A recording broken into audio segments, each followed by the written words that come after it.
آدمی اپنی ضرورت سمجھ کر آئے اس محنت پر. میں محتاج ہوں اللہ کے دین کا. اللہ کا دین ہم برار والوں کا امراوتی والوں کا محتاج نہیں ہے.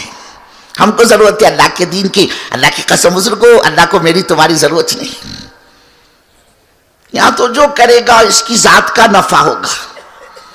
اللہ اس کے نسلوں میں دین کے دائی شیدائی لائے گا بزرگوں. اور جو نہیں کرے گا اللہ فرما رہے ہمارے بندو ہمارا دین کوئی تمہارا محتاج تو ہے نہیں کہ تم کرو گے تو گاڑی چلے گی, نہیں کرو گے تو نہیں چلے گی. اللہ فرما رہا ہم نئےوں کو لائے گی. وَيَسْتَبْدِلْ قَوْمًا غَيْرَكُمْ, ہم نئے عملے کو لائے گی. ہاں ہدایت کی دولت سے ہم ان کو مالا مال کریں گے. وَلَا تَدْرُوا شَيْئًا, اور تم اللہ کا کچھ نہیں بگاڑ سکتے. اللہ کہہ رہا ہمارے بندو کوئی چیز ہمارے کنٹرول کے باہر کی ہے کیا؟ ہم یہ کر سکتے ہو یہ نہیں کر سکتے. اللہ کہہ رہا ہر چیز ہمارے کنٹرول میں ہے, ہر چیز ہمارے قبضے قدرت میں. ہم تو سعادت سمجھ کر اس محنت پر آئے. اور دیکھو اللہ نے سارے مسئلے کا حل اس محنت کو بنایا ہے. جون سی نوعیت کا میرا تمہارا مسئلہ ہو, ہر مسئلے کا حل یہ محنت ہے. سارے فتنوں کا توڑ یہ دعوت ہے بزرگ. ہم فتنوں کے پیچھے پڑ جاتے ہیں, یہ فتنہ یہ فتنہ یہ فتنہ. ہم تو کام میں لگے بزرگوں, کام فتنوں کا حل ہے. اللہ کی قسم ہم تم کریں گے بدنام ہوگے, اللہ کرے گا بدنام نہیں ہوگا. ہر فتنے کا حل. دیکھیں اللہ کے رسول صلی اللہ علیہ وسلم دنیا سے پردہ فرما گئے. کیسے فتنے ابل پڑے بزرگوں. ارتداد کا فتنہ, جھوٹے نبوت کے دعوے داروں کا فتنہ, زکوٰۃ کے انکار کا فتنہ. چاروں طرف فتنے ہی فتنے مدینے کے اطراف میں. اور اللہ کے رسول صلی اللہ علیہ وسلم نے اپنے دنیا سے جاتے جاتے ایک جماعت تیار کی. کام سارے مسائل کا حل ہے بزرگوں, چاہے وہ انفرادی مسئلہ ہو چاہے وہ اجتماعی مسئلہ ہو. ہر مسئلے کا لیے محنت ہے. اللہ نے ڈنکی کی چوٹ پر اعلان کیا یا ایھا الذین آمنوا ان تنصروا اللہ ینصرکم. اے ہمارے بندو تم ہمارا کام کرو گے ہم تمہارا کام کریں گے. وعدہ ہے اللہ کا. اللہ کہہ رہے میرے بندو جب میں تمہاری مدد کرنے پر آ جاؤں پھر کون مائی کا لال ہے جو تم پر غالب آ جائے. اس لیے کہ تمہارے سارے مسئلے وہ تو ہماری ذات سے وابستہ ہے. تو یہاں اللہ کے نبی صلی اللہ علیہ وسلم نے ایک جماعت تیار کی. اس کی ترتیب بنی, اس کا تفقت ہوا, اس کا رخ طے ہوا, اس کا ذمہ دار طے ہوا. اور حضرت اسامہ رضی اللہ تعالیٰ عنہ کو اللہ کے رسول صلی اللہ علیہ وسلم نے جماعت کا ذمہ دار مقرر کیا, امیر مقرر کیا. جب جماعت تیار ہوئی اب اس بس یہ روانہ ہونے کو, اور ادھر اللہ کے رسول صلی اللہ علیہ وسلم دنیا سے پردہ فرما گئے.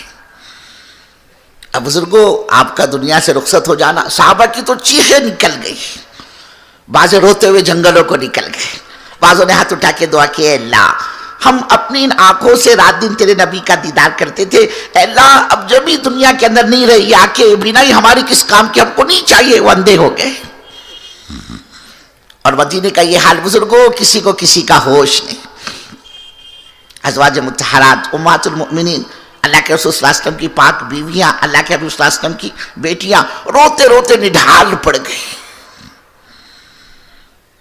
حضرت عمر رضی اللہ تعالیٰ جیسے صحابی جلال میں آ گئے اور رنگی تلوار لے کر کہنے لگے, کھڑے ہو گئے وہ کہ خبردار کوئی یہ کہے گا کہ اللہ کے رسول صلی اللہ علیہ وسلم دنیا سے پردہ فرما گئے, میں تو اپنی اس تلوار سے اس کی گردن مار دوں گا. کہ اللہ کے رسول دنیا سے پردہ فرما نہیں گئے بلکہ آپ تو اپنے پروردگار سے ملاقات کے لیے گئے جیسے موسیٰ علیہ السلام طور پر اپنے رب سے ملاقات کے لیے گئے.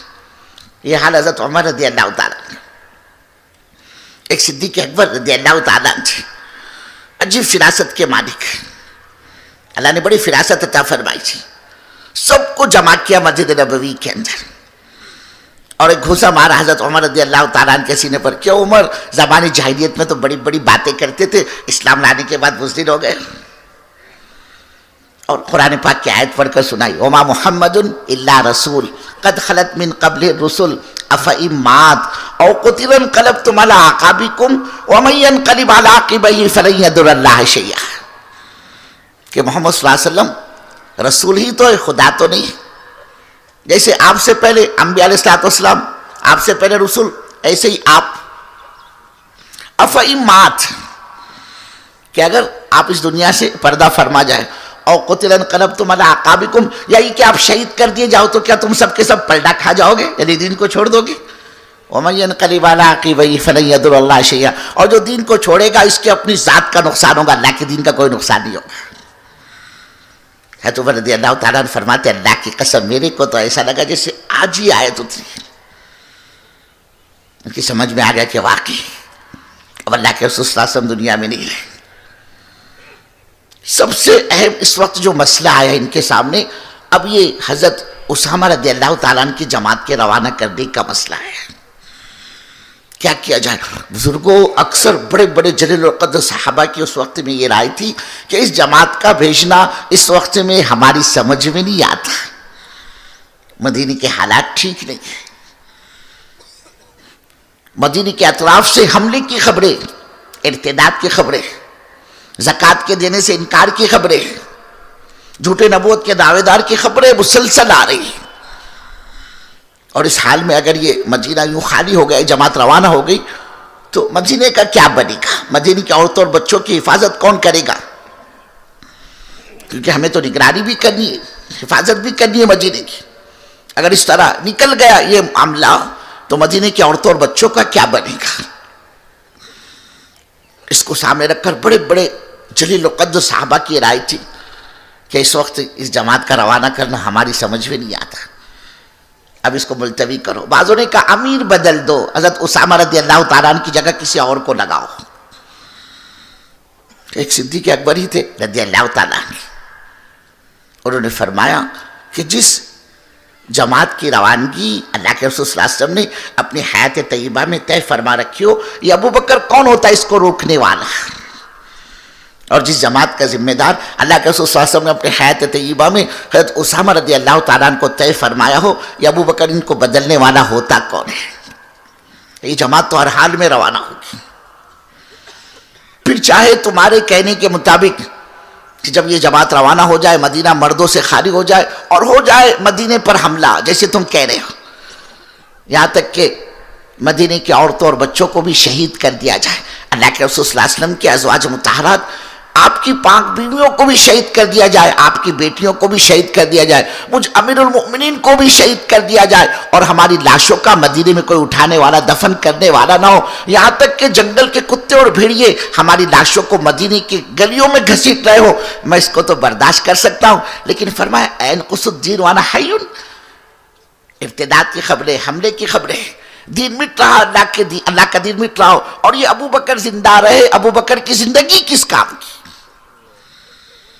آپ نے جماعت روانہ کی۔ اور بزرگوں ہم کو آپ کو پتہ نہیں چلتا، اللہ کی قسم اللہ نے اس چلت پھرت پر کتنے فتنوں کو دفن کر دیتا ہے۔ یہ جماعتوں کی نقل و حرکت، یہ پیدل جماعتیں، ہمارے مولانا رحمۃ اللہ علیہ فرماتے تھے بستیوں سے جماعتوں کو گزرنا بھی اللہ کے یہاں خیر کے دروازے کھلواتا ہے۔ پتہ نہیں چلتا اللہ کتنے فتنوں کو دفن کر دیتا ہے ان کے قدموں کے، پتہ بھی نہیں چلتا ہم کو۔